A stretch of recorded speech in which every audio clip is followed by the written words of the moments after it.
Un llamado a reflexionar en Momento Bíblico. A todo debe renunciar para llegar, pero a todo debe renunciar. En esta ocasión quiero hacer un análisis de las expresiones que se usan constantemente en la religión cristiana, y las expresiones son las siguientes: Espíritu y gloria de Dios. Son expresiones que le dan un significado y aplicación en la religión cristiana, en mi opinión, un poco indebido. A continuación, analizaré algunas citas bíblicas para determinar el sentido en que se usa la palabra espíritu, o lo que quiso identificar el escritor cuando usó la palabra espíritu. En el libro de Génesis, capítulo 1, versículo 2, dice lo siguiente: Y la tierra estaba desordenada y vacía, y las tinieblas estaban sobre del abismo, y el Espíritu de Dios se movía sobre la faz de las aguas.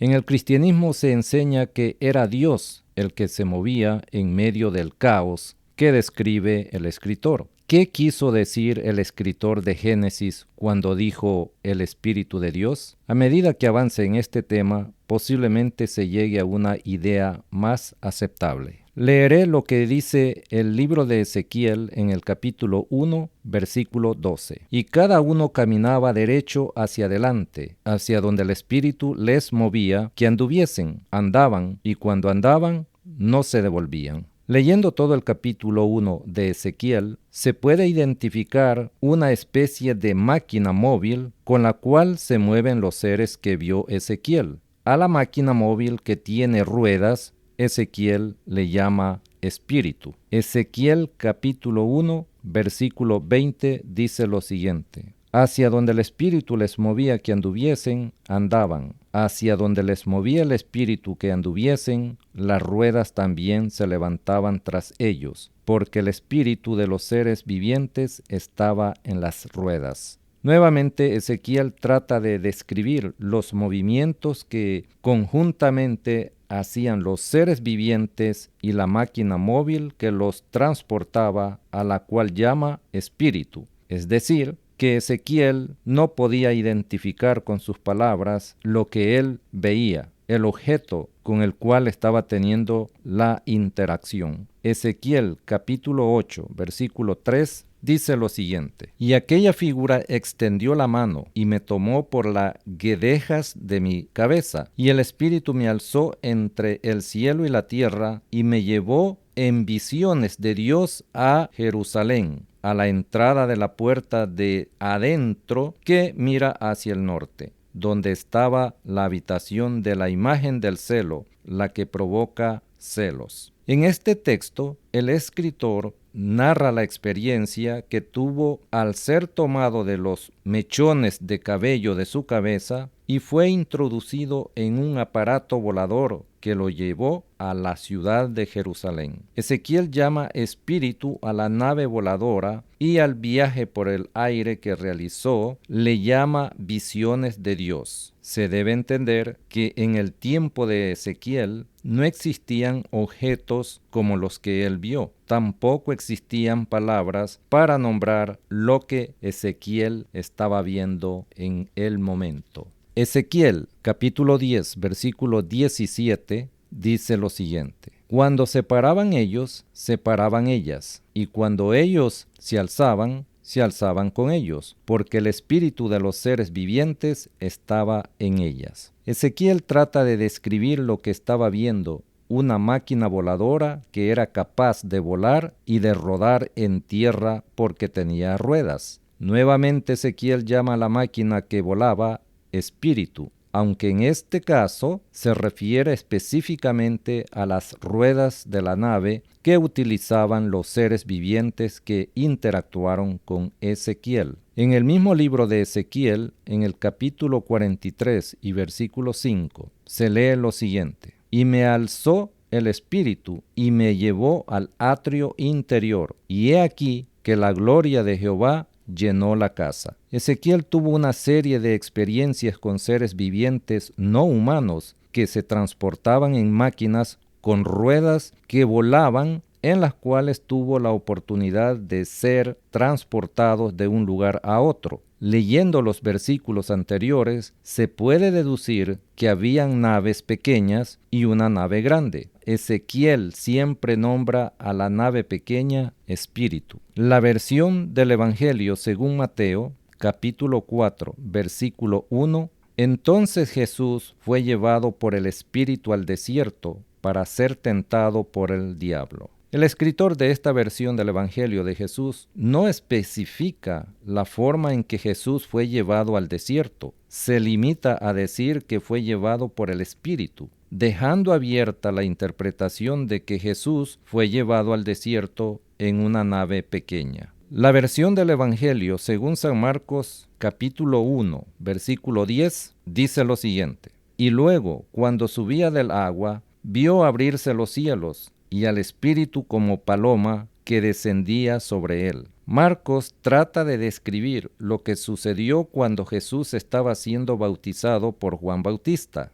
Dice que del cielo bajó un aparato en forma de paloma, a la cual nombra Espíritu. Él no dice que era una paloma, sino como una paloma, la cual se colocó sobre Jesús. En mi opinión, lo que se colocó sobre Jesús no era una paloma, sino una especie de dron. Hechos capítulo 8, versículos 39 y 40. Cuando subieron del agua, el Espíritu del Señor arrebató a Felipe, y el eunuco no le vio más, y siguió gozoso su camino. Pero Felipe se encontró en Azoto, y pasando anunciaba el Evangelio en todas las ciudades hasta que llegó a Cesarea. Este texto narra el acontecimiento de un judío prosélito y Felipe. Después del bautizo del eunuco, dice el escritor que el Espíritu del Señor arrebató a Felipe y lo llevó a una ciudad llamada Azoto,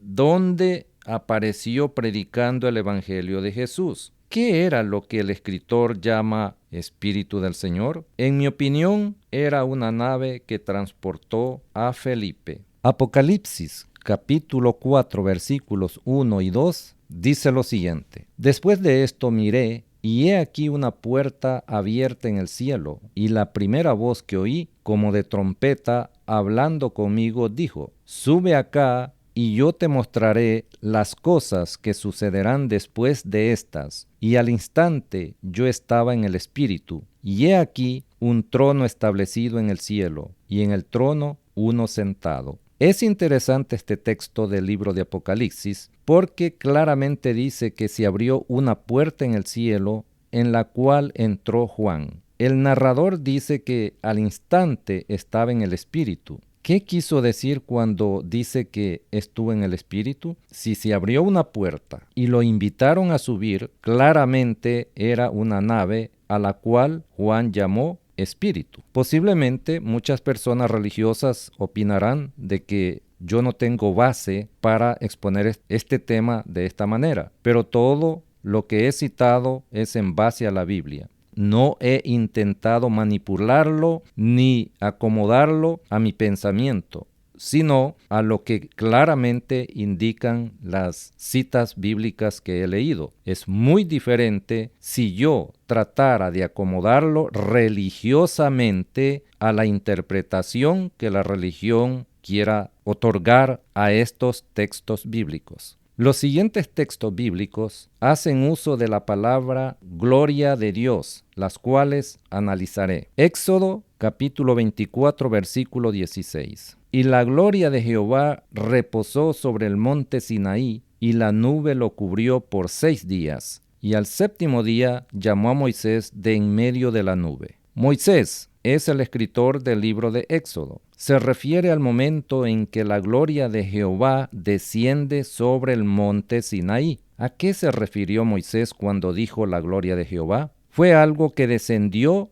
y aterrizó, quedándose en el lugar por varios días. Personalmente opino que era una nave a la cual Moisés nombró gloria de Jehová, porque, insisto, no habían palabras adecuadas para describir lo que Moisés vio y el pueblo también vio. Levítico capítulo 9, versículo 23. Y entraron Moisés y Aarón en el tabernáculo de reunión, y salieron y bendijeron al pueblo, y la gloria de Jehová se apareció a todo el pueblo. La gloria de Jehová se apareció a todo el pueblo. Nuevamente, el objeto que vieron no podía ser descrito con el vocabulario que existía en el tiempo de Moisés, por lo que a la nave que vieron le llamaron gloria de Jehová. Ezequiel capítulo 1 versículo 28 dice lo siguiente: como parece el arco iris que está en las nubes el día que llueve, así era el parecer del resplandor alrededor.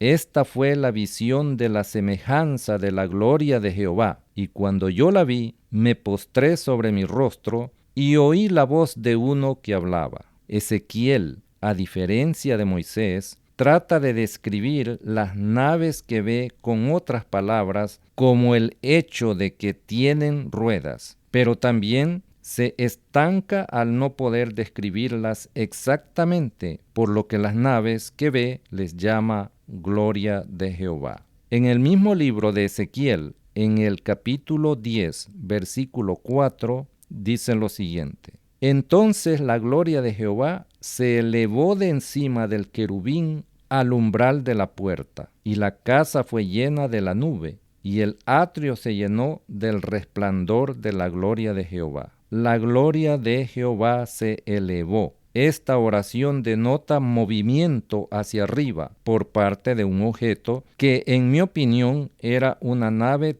pequeña a la cual Ezequiel llamó gloria de Jehová. Ezequiel capítulo 10, versículo 18. Entonces la gloria de Jehová se elevó de encima del umbral de la casa y se puso sobre los querubines. Otra vez, el narrador menciona el movimiento hacia arriba de un objeto volador al cual llama gloria de Jehová. No hay duda, por lo menos en mi opinión, de que se trataba de un aparato volador pequeño que no podía ser nombrado con el vocabulario de la época. El Evangelio, según San Lucas, en el capítulo 2, versículo 9, dice lo siguiente: y he aquí que se les presentó un ángel del Señor, y la gloria del Señor los rodeó de resplandor, y tuvieron gran temor. Aunque el idioma había evolucionado un poco, lo desconocido seguía siendo un problema para describirlo y asignarle un nombre apropiado. En este caso, Lucas se limita a decir que la gloria del Señor, lo cual era luz, rodeó a los pastores. ¿De dónde llegó el resplandor que rodeó a los pastores?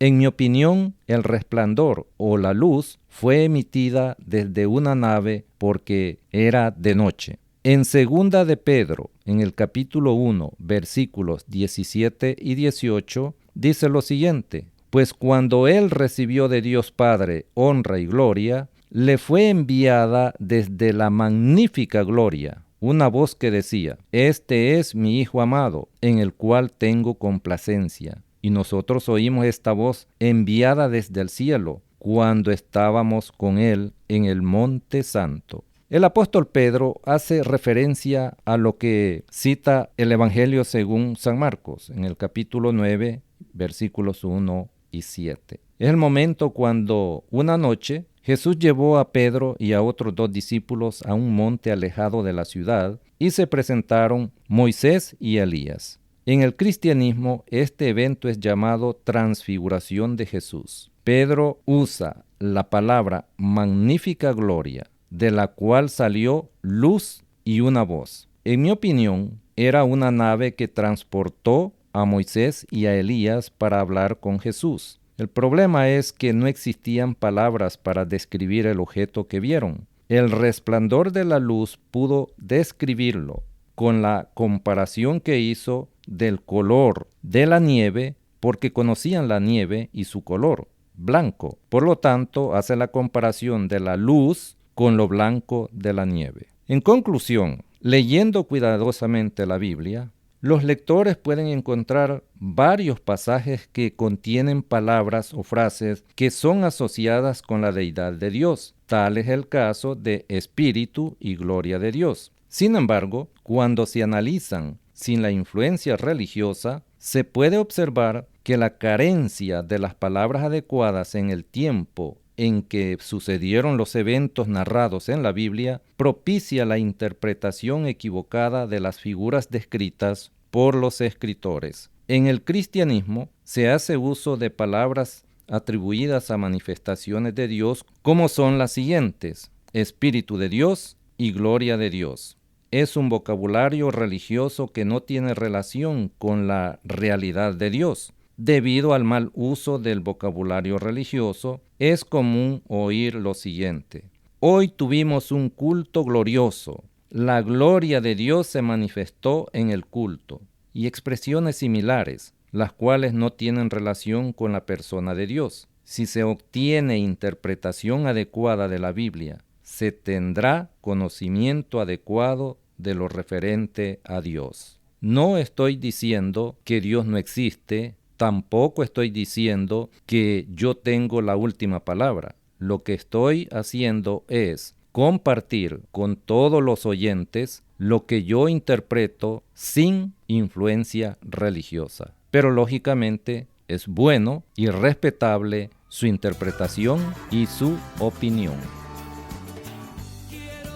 El propósito de este tema es compartir mis conocimientos bíblicos y teológicos con las personas que lo escuchen. Por lo tanto, el objetivo no es incomodar a ninguna persona. Gracias por la atención al tema de hoy. Quiero decirte que por fin lo hallé.